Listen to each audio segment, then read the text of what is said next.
Well, greetings, Mr. Ian Campbell. Hello, how are you? I'm at least fantastic. Your name just came up with Paul Ruffin a little while ago, so it's very Really? fortuitous for you, very, fort, very fortuitous for you to join me today. Thank you so much. It's a pleasure, thank you.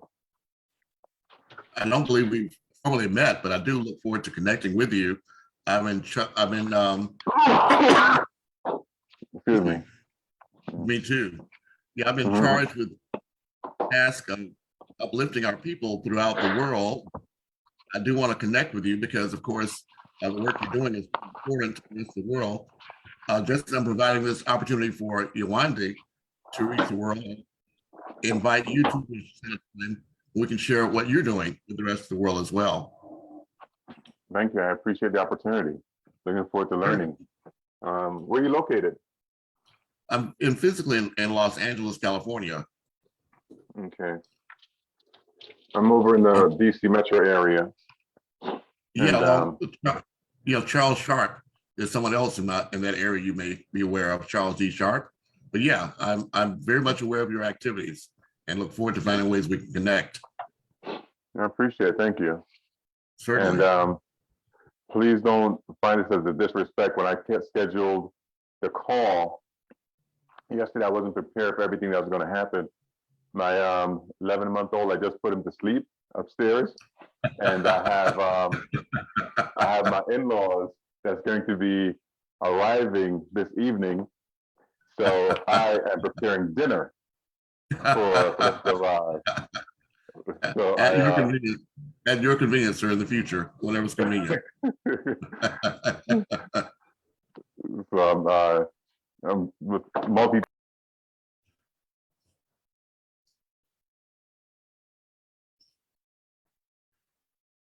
Dr. Yewande, are you with us? Can you unmute yourself?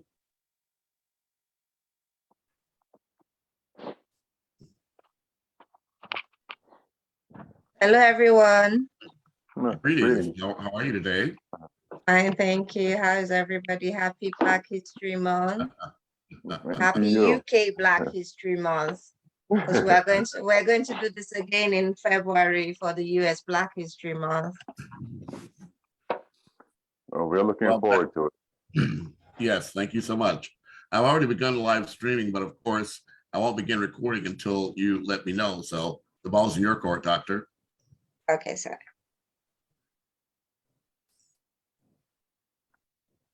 I think we should just wait for about 5 minutes. While doing that, we can introduce ourselves. If we want to do that on camera, off camera, it depends on you. So Certainly. if you want to introduce yourself now or later, because yes, I think I'll just call people, and if they want to introduce themselves, I can see Mr. Campbell here. Good evening from my end. Good afternoon to your end, sir. Yes, hello everybody. It's a pleasure to be here. My name is Ian Campbell. I am here in Washington, D.C. I have a firm that does government relations. I'm a lobbyist, represent a lot of foreign governments, particularly focusing on Africa, Latin America, and the Caribbean. I'm involved with other business ventures. We're doing a Afro Expo in the city of Cartagena, Colombia, October 2023. I'm also co-founder of the TV network, the streaming service, and co-founder of another streaming network as well. So there's a number of other ventures and opportunities that I'm involved in, either by way of partnerships or actually starting, such as a cybersecurity, a credit repair business.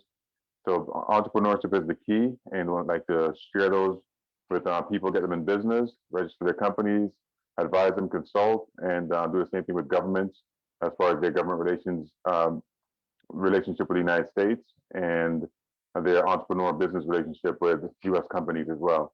So with that, thank you so much for the time. Looking forward to the conversation, and I yield the floor. Nice to meet you once again. So, Your Highness, Mr. Campbell has sent his logo and company address and company name. So we must know that the reason why we are here is to endorse as many Black-owned businesses as possible now that we have a Black person in power, so to speak. So luckily today is also the Valley. So as the regional volunteer coordinator, I will be speaking for both Africa and Asia, and that's the area where we are having problems with flooding and a lot of issues ongoing right now. So I think it's good we're having this Black History Month lecture on the Valley as well. We will. If I could interject one thing in reference to that conversation with Haiti. I've been talking to some of the powers and stakeholders that be to assist Haiti out of its current despair, similar to the work I've done in Colombia, Algeria, Nicaragua, and other places. So I'm looking forward to see if we materialize and come to an agreement to be able to work to assist Haiti, because I'm originally from Jamaica in the West Indies, and Haiti is a neighbor. And I've been quite disappointed by some of the challenges they've been faced with, and looking to see whatever solutions I can provide to get Haiti out of the current situation it's in. Yeah, okay. Noted, sir. Ernest, I'll let you introduce your famous self. Well, thank you so much. I'm Andrew Williams Jr. And yes, I do wear the title of His Highness. I was appointed or inducted as a prince in the Easy Igbo Palace in Accra, Ghana on August 1st of 2020. And on August 25th as Prince Yao Andrew Williams in the Akan Kingdom. So I do wear that crown, and I do accept the responsibility for serving. But here today, I'm here with Andrew Williams Jr., the Andrew Networks, and the AHIABGA-TV network. We provide an online platform for issues such as this that impact not just the Sustainable Development Goals, but also in this area or era of the first 10-year implementation plan of the African Union's Agenda 2063. So I'm pleased very much, Dr. Yolanda, to be here to provide you this opportunity. I look forward to working and networking with you in any way I can. In terms of Asia, I'm actually have our own land in the Philippines, which is home to the last remnants of the Negritos, who were the original inhabitants of that location. And it was in fact the Haiti earthquake in January 12th of 2010 that started me on this road to provide disaster recovery assistance to others. Now I'm actually providing a Wi-Fi service to over 5,000 people in the Philippines that have been devastated by the recent typhoon. So Dr. Yolanda, I look forward to finding ways that Ian, yourself, and I can deliver solutions from the ground up so we can build back better from the ground up. Thank you so much. Thank you very much, Your Highness. I would let Mr. Tijani Musa introduce himself. Mr. Tijani Musa is my translator, is my Hausa language translator from Nigeria. Mr. Tijani Musa, can we see your face? And if not, can you introduce yourself? Oh, good. Yes, so he has just finished serving his country, Nigeria. Introduce yourself, please. Good evening, everybody. My name is Tijani Musa, a Hausa language translator from Nigeria. I'm happy to meet you all this very wonderful night. Thank you. Nagode, Tijani. So that's thank you. So I am a healthcare executive. However, I am the Yoruba language teacher on this project, and Mr. Tijani Musa is the Hausa language teacher. So what we do is we teach healthcare workers languages, and it was a WHOPE idea to give a 3 to 6 month certification course. So far, we've been able to recruit a couple of healthcare workers, and we want to go global, and I'm happy we have a Filipino version. She's not here today, but we can always hire a teacher, to do the teaching, but the book is there. So with that being done, I think we can start the program officially, and we can start recording.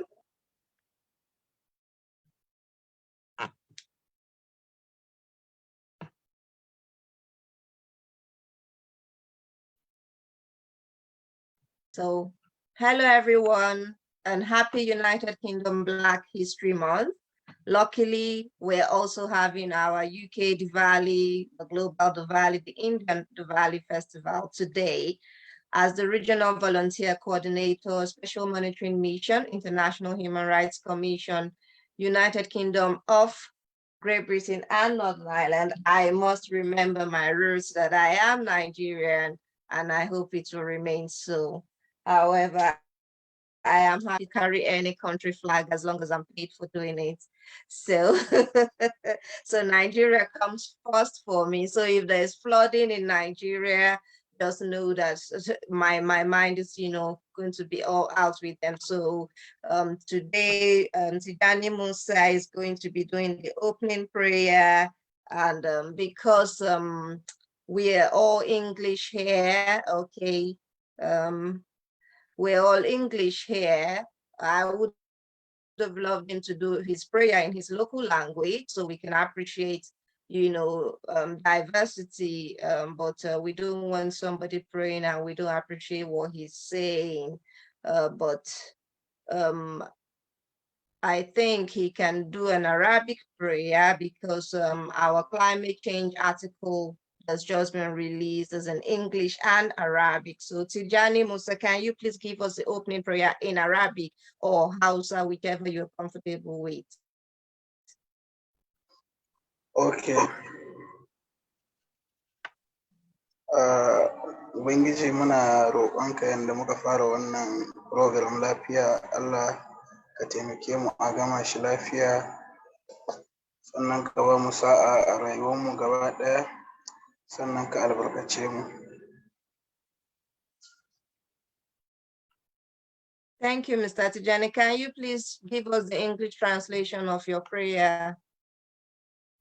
Okay, what I said is, as we start this program, may God help us finish it in a good manner, and may God bless our lives. That's what I pray for us. Okay. So thank you very much, Mr. Tijani Musa. I must say that Mr. Tijani Musa is getting married in a couple of months, and he's been bothering me with that as well. Keeps reminding me, don't forget about my wedding. And I'm like, I'm not the bride. I don't need to be there, but so I just want the house to know that Mr. Tijani has really been useful because the Hausa book was translated by a Yoruba man who's lived in Hausa land for many years. So he did the revised version of the book, and that book is Alulu Bookstore. So books we're talking about today, we have 15 languages, courtesy of WHOPE. However, I had 5 languages before joining WHOPE, so I must commend myself and my daughter as well. So we have WHOPE translators. I've added 10 languages, so we now have 15 languages. Unfortunately, the Igbo has not been approved for global distribution, so Your Highness, we need to work on that. We want the Igbo version on Amazon because the Yoruba is there. The Hausa, I haven't sent it for global distribution because I don't want it to be rejected as well. So I want medical doctor, Hausa medical, because Tijani is a graduate of computer science. So he's into cyber information and all of that. So he has no business reading a medical book in Hausa language, but that's the best we could get because we found that the healthcare workers could not read their own language. So this is a problem. If we're having disasters, how are we going to rescue the victims when we can't even say good morning in Filipino? So I hope this is a good discussion topic, and if not, I have various topics, up there. Your Highness knows I just keep bringing them. Well, I'd like to first ask you to take this opportunity to tell us more about the Black History Month and the way you're promoting Black businesses. That's why you have the platform. So take advantage of it. Yes, I will. I didn't want to talk too much before having people do their introductions. I wanted as many people to do their introductions. So we have Sam Makakuvu is here with us if he wants to give his introduction. I hope he's gonna give his introduction. And share his video if possible, since we are live streaming. But if not, we understand. Makapuvu, the floor is yours.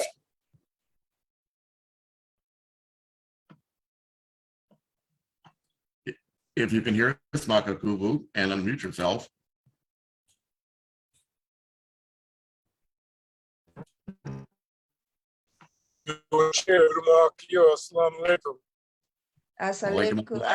Walaikum salam. Our Arabic teacher is now here. How's everyone today? We're fine Wonderful. very much, sir.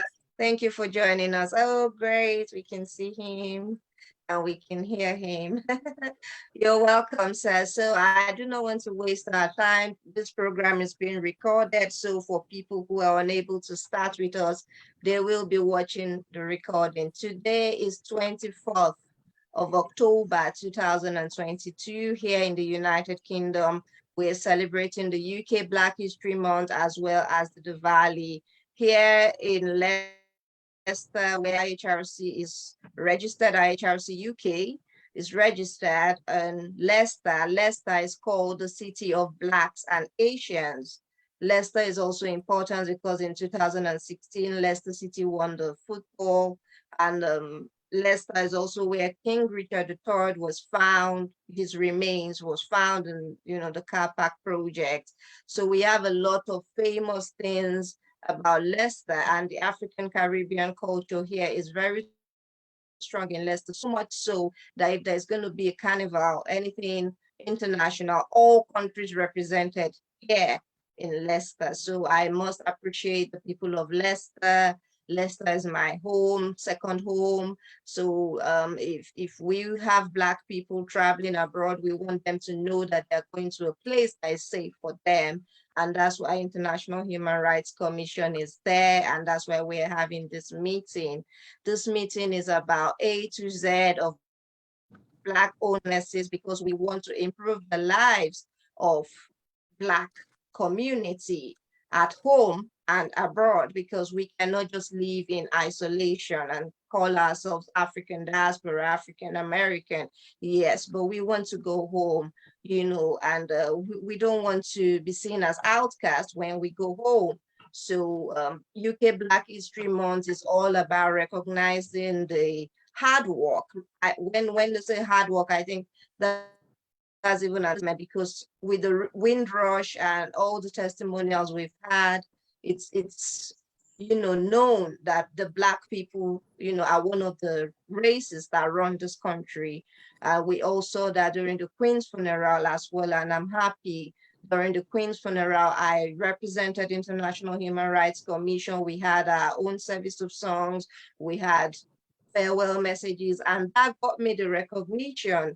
I also serve in the Royal Voluntary Service as a COVID-19 responder. So I've done my TVC News interview, which I did 3 weeks ago, and I explained in full. I have been selected as the People of Color role model for this UK Black History Month this year by the NHS Volunteer Responders Royal Voluntary Service scheme.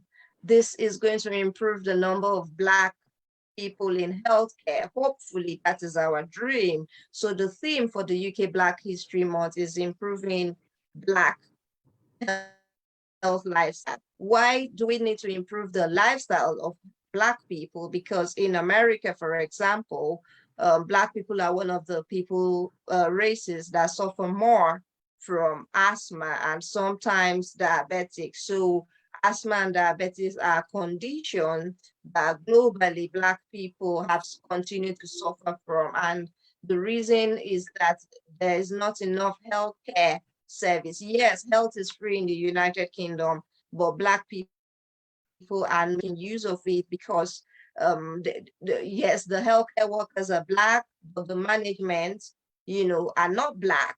So even if you have a nurse beside you, and she wants to hold your hands all day? What if the senior manager comes and asks her to leave?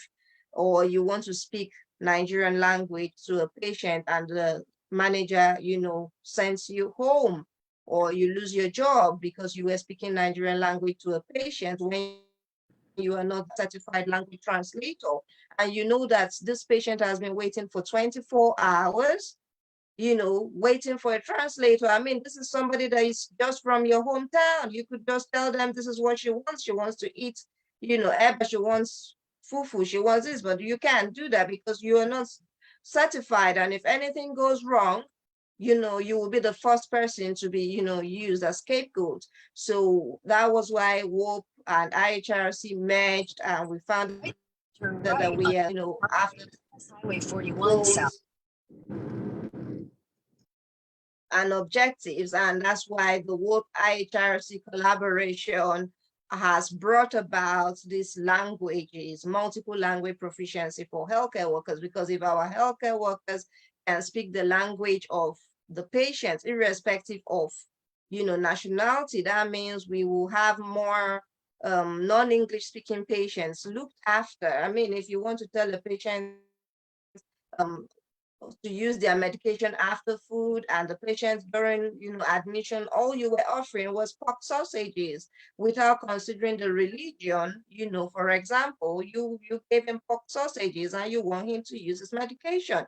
So you're not right that the patient has lost his appetite. The patient hasn't lost his appetite, but by religion, maybe he's a Muslim and he would rather die than eat pork sausages. So religion, culture, language, they're all part of race, and healthcare needs to understand this. I've seen many situations where people of color, minority, they've suffered. Even I myself have been in a situation where I have suffered, but because of my level of education, I'm able to speak for myself. But I cannot just speak for myself and walk away. We need to speak for the other community, the other Black people community. I think okay, he's stopped his video now, but I hope you can hear me, sir. So I'll quickly give the reading of today. It can be found on page 9. This is the book, Pharmacologic Explanation for the Observed Gender Difference in Recovery from Anesthesia. Note that the spelling of anesthesia is different if you're in the UK. This is in the US. This is the UK. So anesthesia has an A before the E, and the US version is ANE. So if you write a US spelling in the UK, you might be losing your job. This is the book available in 15 languages, and it has global distribution. Today, this book is selected because it talks about the health of Blacks and Asians. I will read in English. As far back as 2001, Otolani Sol et al. 2001 reported that 45 Black Africans of Senegalese ethnicity took a longer time to recover from propofol anesthesia when compared with an equivalent number of Caucasians of Italian background, based on the evidence from a bispectral index of propofol, metabolism. Within the same period, an Australian study by Miles et al. 2001 reported gender differences in 241 male patients and 222 female patients undergoing surgery with propofol anesthesia. Female patients resulting from hormonal differences that impacted propofol anesthesia's metabolism were able to recover as measured by eye-opening and obeying commands, but reported more postoperative complications. Miles et al. 2001. Researchers recognize gender and racial differences in metabolism. Several studies have been conducted afterward, but we more focus on racial clinical parameters and fewer studies on racial pharmacokinetics and gender-based pharmacokinetic differences. A few studies relating to racial differences reported that recovery from anesthesia among patients was more rapid in Caucasians followed by Brazilians, and then Kenyans had the worst recovery of all three groups studied: Otolani, Conti, Ngumi et al. 2004, when Chinese, Indian, Malaysian, and Caucasian patients were compared. Chinese and Caucasian patients recovered faster. Malaysians and Indians had a slower recovery, but Indians were having the most prolonged time recovering from anesthesia. Otolani, Conti, Chani et al. 2004. Natarajan et al. 2011 compared 50 white and 50 Black patients in Britain and obtained similar results with Otolani, Conti, Sol et al. 2001. Rather than providing a standard dose to all patients, the patients were anesthetized by racial requirements, which meant a lower dose was needed to initiate unconsciousness in Blacks than their white counterparts. Natarajan et al. 2011.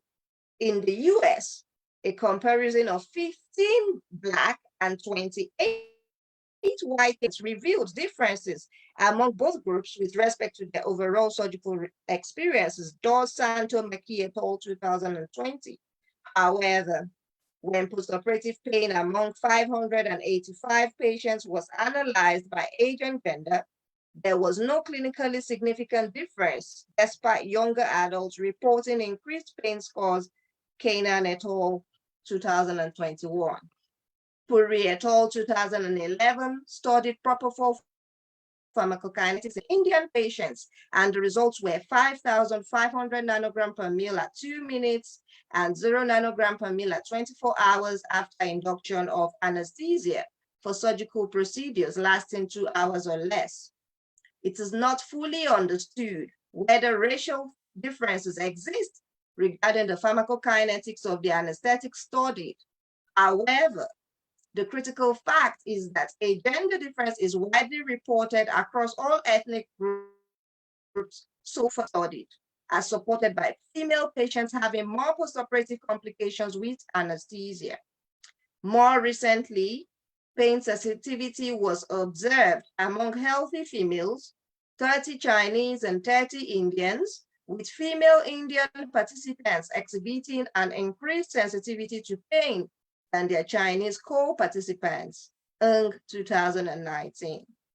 Gender and ethnicity studies with respect to pharmacokinetics of anesthetic agents are not fully established in developing countries. Chu 2020, Puri et al. 2011. While Puri et al. 2011 studied propofol pharmacokinetics in 26 Indian patients undergoing surgery for less than 2 hours, Okonora Oyekeno et al. 2014, that's myself and others at the University of Ibadan, Nigeria, performed an additional step of investigating differences in pharmacokinetics of propofol and thiopental maintained with halothane or isoflurane by a gender-wise comparison of 20 Black females and 20 Black males undergoing surgery for 9 hours or less. Studies to analyze the influence of ethnicity on the metabolism of drugs like anesthetic agents should be encouraged to enhance individualized dosage regimen. My Hausa translator is here, however, he's a healthcare worker, so I will not let him read. However, his reading was done on Independence Day. For us to appreciate the English version, which is now available in 15 languages, I am the author. However, I am also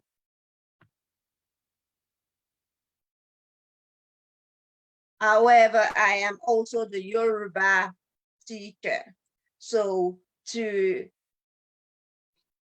convince you, because some people might say, oh, she speaks in English so well, I doubt it if she speaks any other language. No.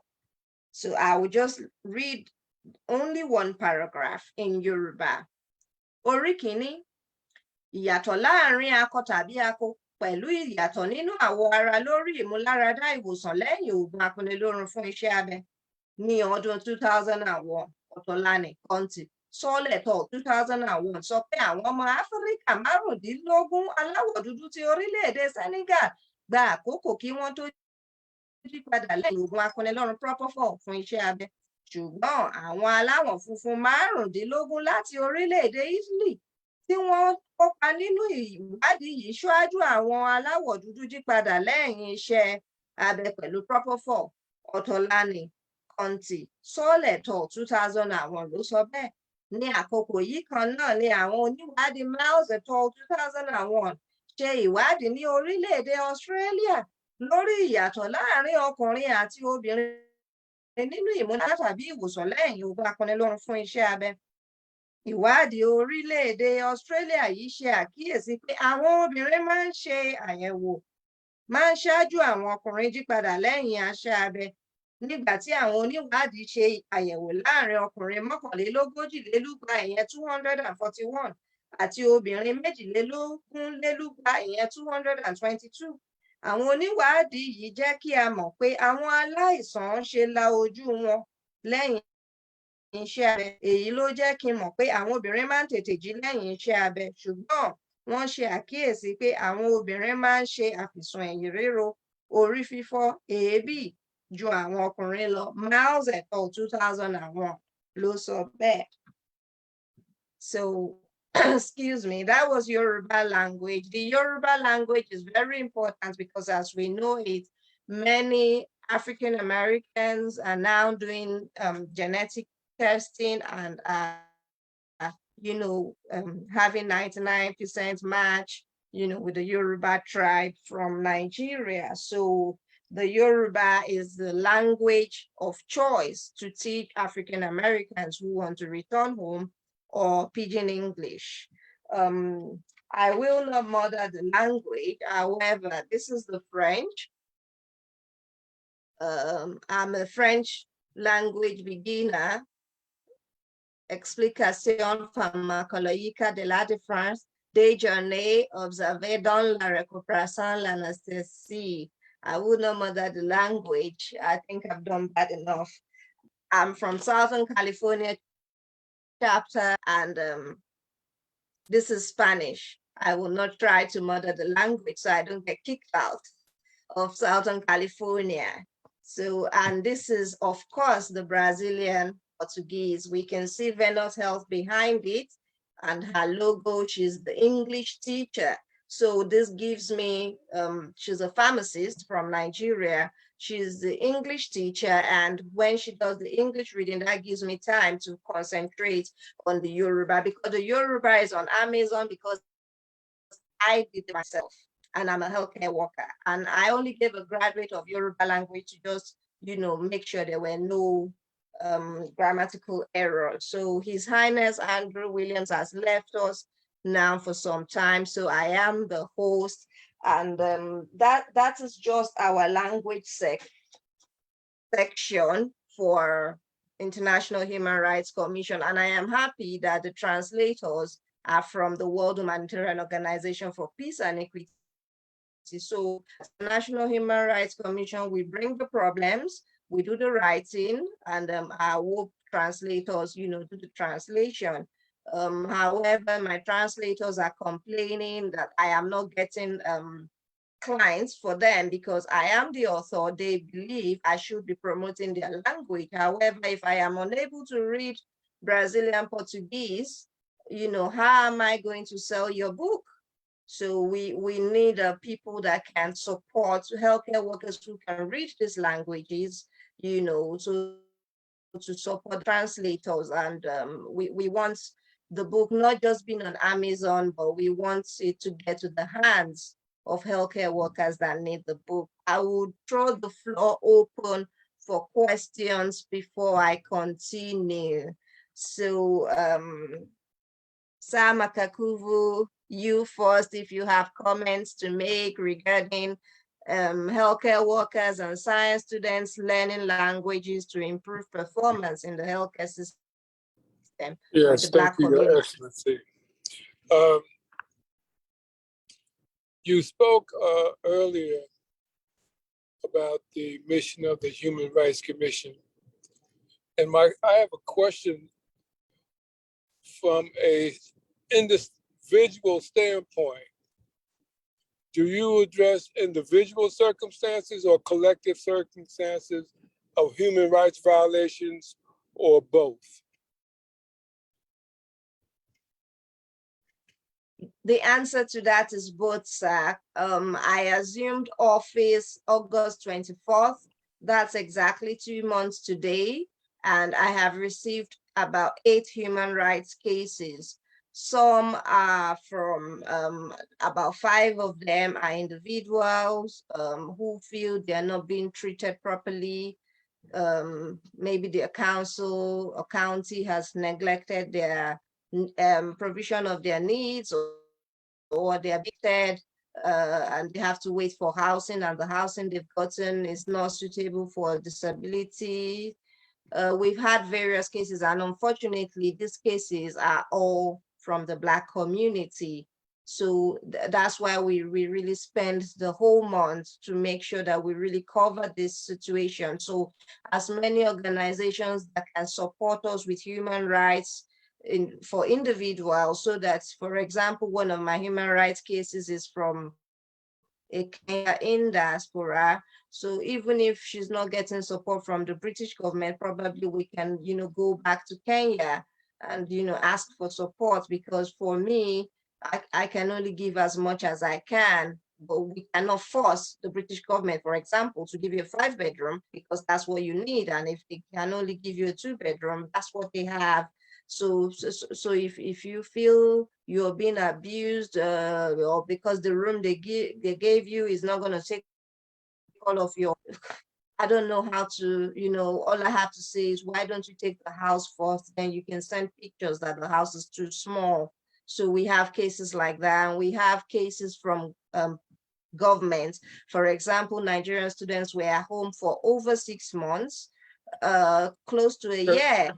Could I interject for a moment, please? Yes, sir. Thank you, Excellency.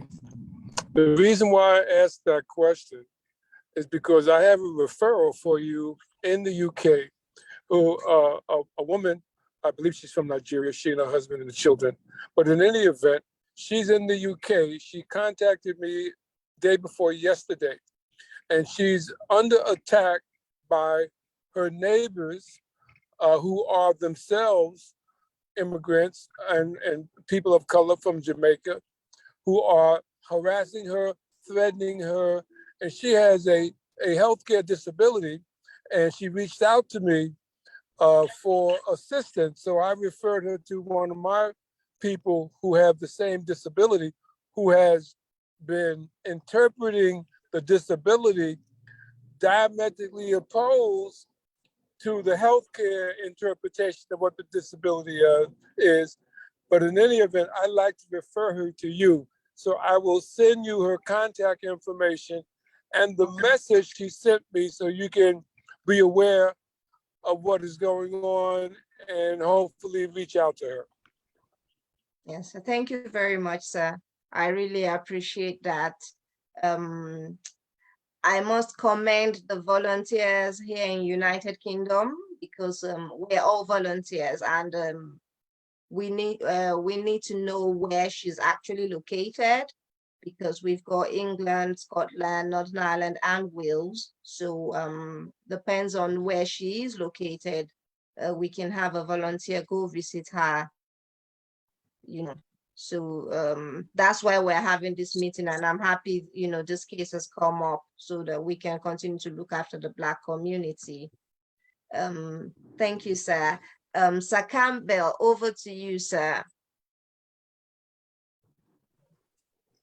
Greetings, everybody. Michael Koo, thank you for the introduction. And Yolande, ma'am, it's a pleasure. The work that you're doing is extremely important. I just want to acknowledge that, because even in the United States, Black women are at such a great risk of dying going through any type of medical procedure. And the Black people, the health that we're in is terrible, simply because good health is very expensive. And we look at the short-term solution by eating fast food and other prepared foods for us that is cheaper, but it's not healthy for us. So identifying and understanding those things. In addition to that, we're no longer in charge of the agriculture to control what we put into our bodies. Corporations are doing that, and they're manufacturing things that's unhealthy or importing things that's unhealthy for us. So the being able to communicate with people in their language is extremely important. We here in the United States frown upon individuals if they speak more than one language. And I think it's for us to take advantage of this opportunity and get our young children before programs such as yours that's going to be teaching them multiple languages in addition to an African language, because that's one thing very difficult to find is you can find Swahili translations, but to find other dialects and aspects of African language is very, very difficult, and it's a challenge that we have to overcome. But the work that you're doing is, you know, I think it can be extended throughout the world, and whatever we can do to help to facilitate the introduction of it here in the United States is something that I'm looking forward to assisting however which way we see possible. Thank you. Yes, thank you very much, sir. I'm happy that you did mention teenagers. I think I did send a video to Makakubu, and it was teaching teenagers. For example, maybe there's a teenager in prison, you know, how is he gonna learn science, you know, during the juvenile stage? So this book is for teenagers, Life of a Scientist.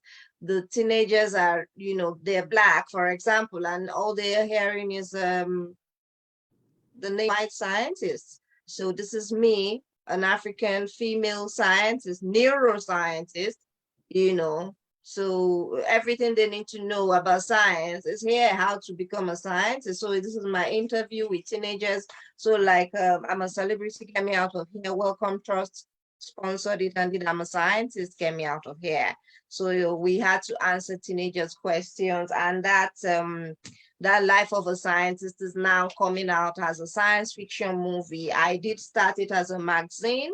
So summer camp, I give out magazines, you know, to support teenagers during summer period. They are able, you know, to learn from true life sciences. So we want other scientists who are like me. Maybe I'm Black. Scientists are not ugly. Don't believe what the geeks.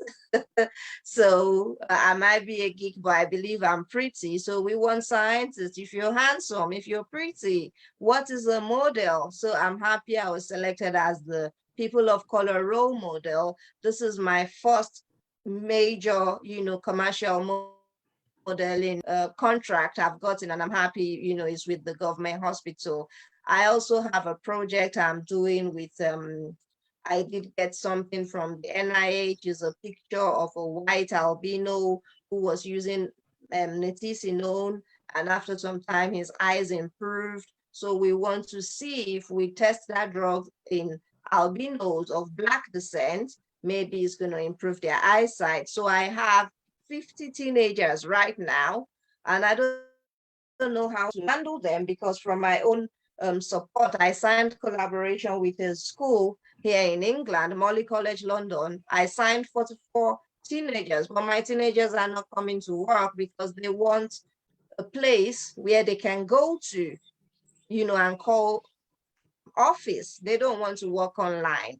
And it's difficult for me because IHRC, you know, we're just gaining grounds in the UK. We don't have an office yet. We're still operating remotely from Leicester. So the collaboration was that in a year, I'm going to have my office in London. How am I going to get a building to occupy 50 teenagers? And you know, these teenagers, they need to be, you know, trained. So the agreement is that the college is going to provide computers for the students, so that while we're having all the Zoom meeting, you know, we can have the teenagers have assignments. This was translated by a 21-year-old student in Brazil. She's a Bachelor of Arts in Letters, and she's an English teacher in Brazil. And she did the project as my medical translator trainee. So for students who don't know anything about health, they have different projects they can work on, you know, just to learn. So because IHRC is just starting, we have only one teenager who has an IHRC ID card. So until I have where to put 50 teenagers, I'm recruiting them, but I'm not giving them IHRC ID card. So for the only teenager that has an IHRC ID card for her Black History Month project, this is a laptop bag. So she's going to be studying aerospace engineering at San Diego State University from January. And I must say, I am proud that that teenager is my daughter, my 17-year-old daughter. And this is computer courtesy of IHRC and when so if the school is giving their 44 teenagers computers to be able to work with me, we ourselves, WHOPE, IHRC, all organizations coming on board is like sponsor a teenager. So if that teenager is from Nigeria, she's the one building the plane for IHRC. So we're starting with academic models. So if she's building a plane as an aerospace engineering intern, then the other students in Molly College are business students. They will be thinking of how to sell the plane, for instance. But we need to agree because we do not want situations, because when you start talking about aerospace and aeronautics, then NASA is involved.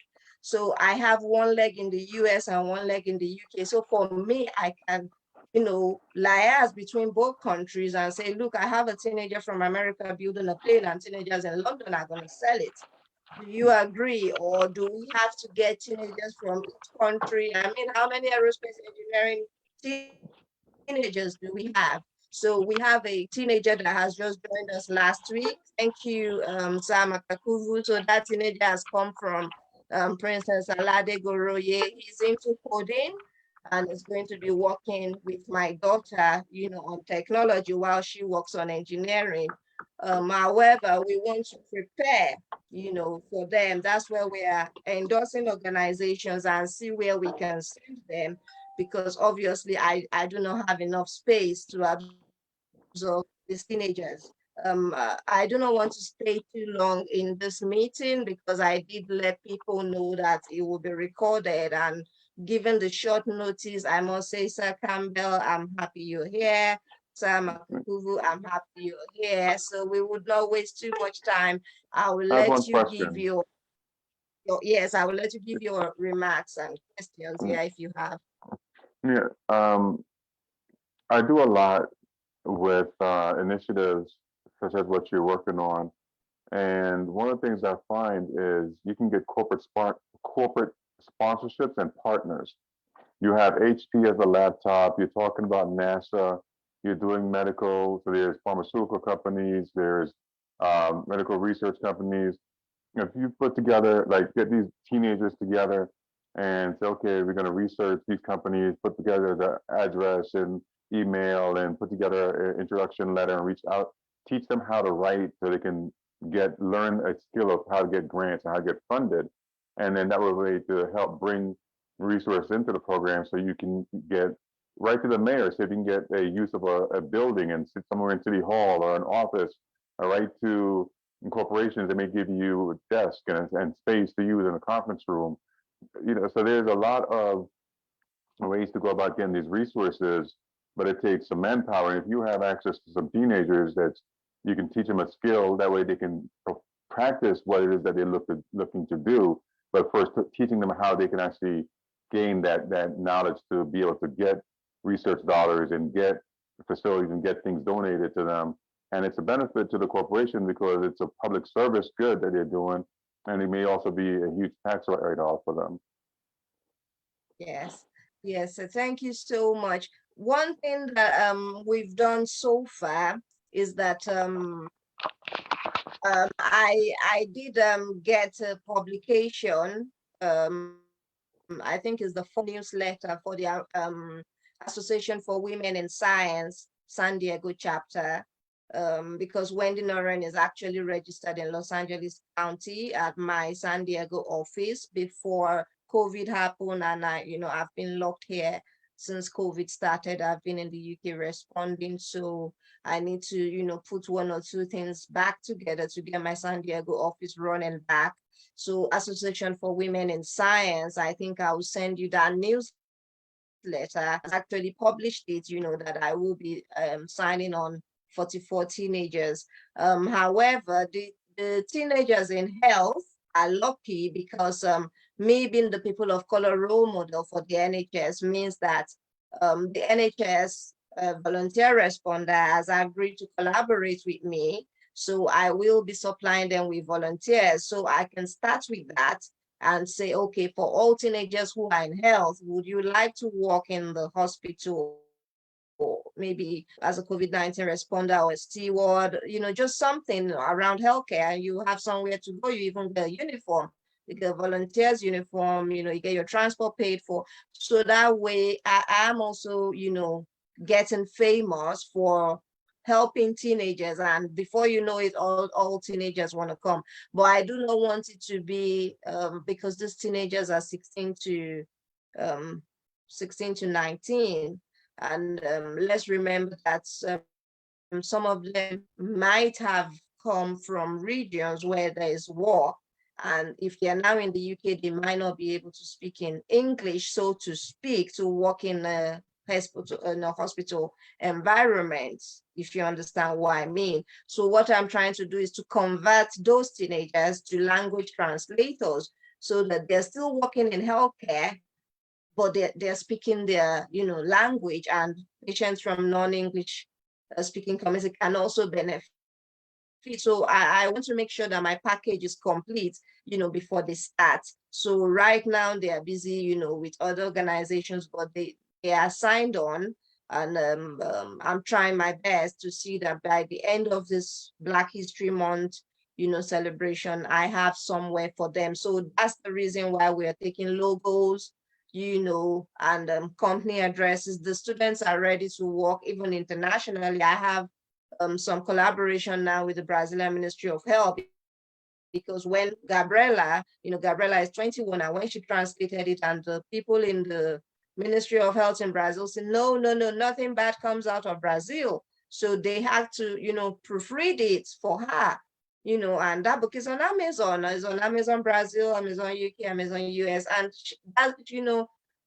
she's just so excited, even when I opened the book and said, do you know what this is? And she says, that's my book, that's me, that's my name. I say, yes, that's your name. So even if they're English, maybe they came from Syria or Afghanistan or Ukraine, anywhere they've come from, whether they are now in the UK or they are now in the US, we want them to work as a joint project. So this meeting is because we're having the same problems, the UK and the US. And I think being, a member of the American College of Healthcare Executives Southern California chapter puts me in a position of understanding. I mean, living, San Diego is just next door to the Mexican border. So we've seen it all.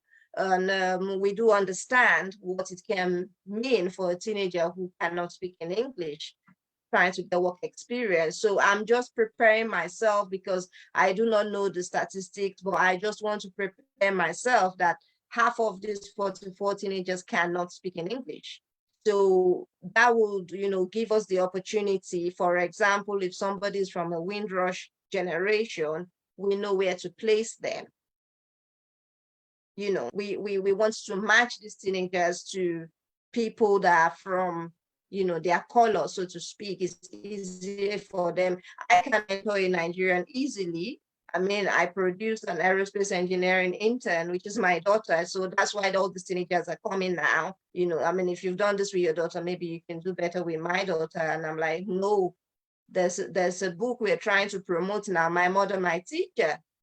So my mother was a nurse. She was a petroleum nurse. And when there's a disaster in an oil rig, she has to go there to save lives. So if I am working as a COVID-19 responder, it just comes down. So My Mother, My Teacher, should be a book that every mother should be able to write for their child. And okay, this is what my mom taught me. This is what I'm teaching you. I do not want children to say, I've had children right beside their mom, and I'm there, and they're like, I want to be like Dr. You, and then I'm like, I'm not your mom. That's not a nice thing to say beside your mom, and the mothers, get offended. Maybe they didn't have opportunity to go to school, let alone getting a doctorate degree from, America. So I always try to encourage mothers, to be in that role model situation. We do not want children picking up things from out there. So for us to work with teenagers, we have to get our package straight. So we don't want them to be experimental teenagers. So when we have everything on board, then we can now invite their parents. They'll be coming with their parents and they'll be picking companies. So for me, I'm just doing language translation for them. For Sam Makakuvu, for example, I've sent my video. He might just be taking teenagers that want to dance. And I'll be dancing with them, you know, teaching them science and moving. So Sir Campbell, you might think what you want to do with teenagers, you know, so that we are all improving, you know, the Black community together. Not just the Black community, you know, Black history is about Black people doing wonderful things, impacting the world. Not that we're going to start searching for Black people on the streets to save, you know, but, you know, everybody, so that our name, you know, as a Black professional can be like, wow, she's good, you know, because in healthcare, we see beyond color. When a baby's dying, we don't ask for the color, you know. As a neonatal neuroscientist, I was trained, you know, in brain repair for newborn babies. So if you're doing that, it's difficult for you to say, you know, it's color, you know, you just save lives. Tijani Musa. Tijani Musa, do you have anything to say? And we will let Sam Makakuvu to give his closing remarks. No, ma, I don't have anything to say. You don't have anything to say. Are you not inviting us to your wedding? I'm inviting you, ma. We're going to have a virtual party because I think it's 9th of December, right? Yes. Yeah, so I do like to support my volunteers. So Tijani Musa is an IHRC volunteer. So he teaches Hausa for International Human Rights Commission and is ready to teach healthcare workers, you know, but I have to buy him a computer very soon. He's gotten you've gotten, Tijani, how many schools have you gotten now to teach Hausa? He himself is, you're 23, right? Yes. How old are you? You say? How old are you? How old are you, Tijani? I am 24. You're 24 now. Okay. So how many schools did Mr. Damu get for you? Your promoter, how many schools are or hospitals are you going to be teaching Hausa? I think it is 2 for now. I didn't hear from him up to now since last week. Yes, because I want to see your first. You have to do a video of me being the student, you know, like the way Mohammed has done his Arabic. So Sir Campbell, I will send you the Arabic and Samakakuvu. So I was the Arabic language student, like a healthcare worker, for example, who wants to go to Saudi Arabia, for example, and can't speak in Arabic. So Mohammed is from Morocco and Mohammed was teaching me Arabic. So that's the standard, you know, we want for our language translators to teach healthcare worker. And then we have the Spanish one where somebody from Ecuador, Naima, was teaching somebody from Dublin. My healthcare worker in Dublin, a nurse, you know, was being taught by Naima. So Black History Month means that we are celebrating a Black person whose languages has been translated to 15 languages by, of course, people who are not of color, you know. So it is a celebration for all races to improve healthcare. Sama Kakuvu will let you give your closing remarks, and after that, Sir Campbell can give a closing prayer or end the meeting. Over to you, Sama Kakuvu.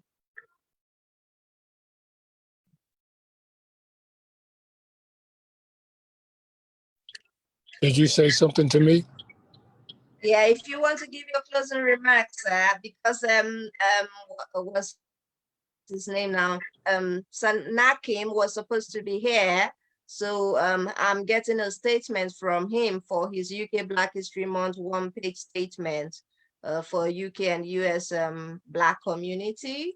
So since it's not here, you will give the closing remarks, and I will accept that as the United States, you know. So you Okay, can well, just, thank you for that yes, sir. distinguished honor to allow me to have the closing remarks. I'll be brief. I heard you speak on the consequences of speaking in the indigenous tongue to a patient who was not able to command the English language, and the punishment that would be given to the healthcare worker from the institution for doing that. And I have to comment on that because our people are descendants of Moors, a great people from Kemet, Kush, Odell Bay Gorge in Kenya, millions of years ago. And one of the things that is afflicting us is the spiritual enslavement of our people. Being denied our culture systematically, that has resulted in not just 10, 20, 50, 100 years, but 1,000 years of spiritual enslavement. And to this very day, our people fight to believe the lies that our oppressors have imposed on us as their truths, and that our people accept those untruths as our truth to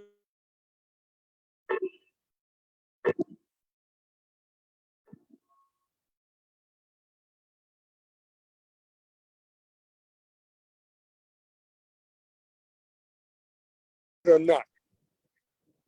And that paradigm shift has nothing to do with how people are thinking, but everything to do with the cosmological paradigm shift that's unfolding.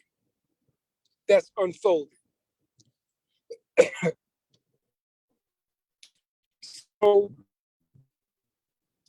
to continue to be subjugated to the practices and principles that have resulted in this present condition of our people is a continued perpetuation of the criminal act of the deliberate genocide of indigenous people. So in closing, I want to make this last comment. And that is Udama Kayur. Udama Kayur, the lion of the new dawn. The lion is our resurrection, is our consciousness. The new dawn is the resurrection of our consciousness. Udama Kayur, the vibratory frequency of spiritual liberation. So my question is, what happens when you awaken a sleeping lion? What happens when you awaken a sleeping lion? It's not a puzzle to the answer. When you wake up a sleeping lion, you get eaten. I yield.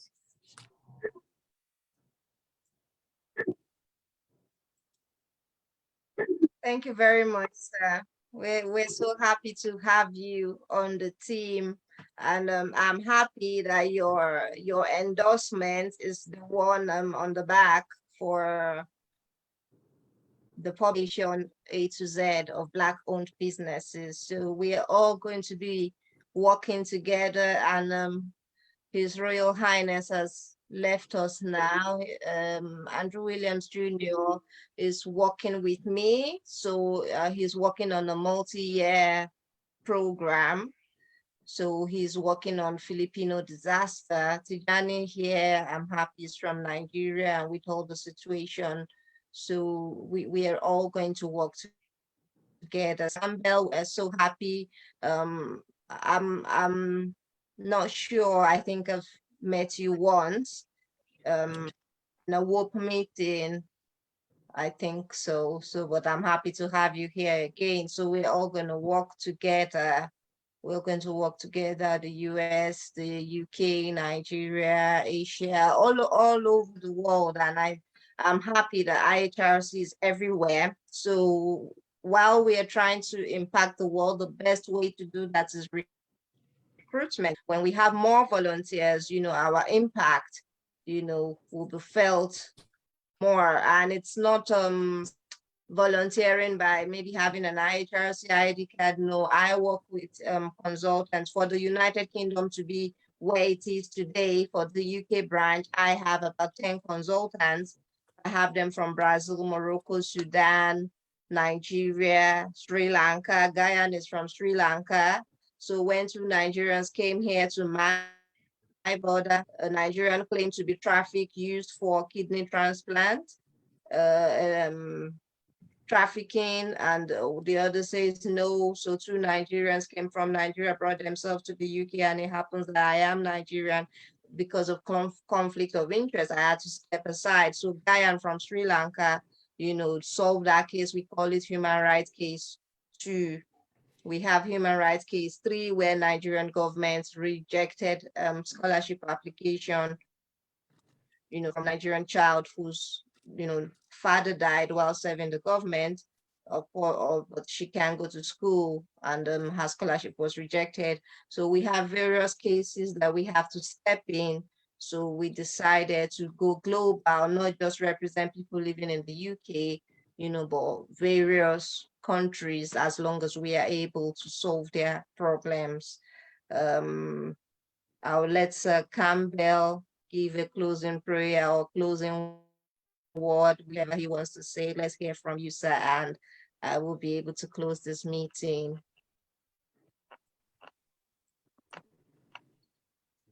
All right. Thank you so much for the opportunity and for this meeting. Just want to say I think the opportunity before us is great, and I want to thank God for bringing us together to be able to help each other. The work that you're doing so far has touched the lives of many people.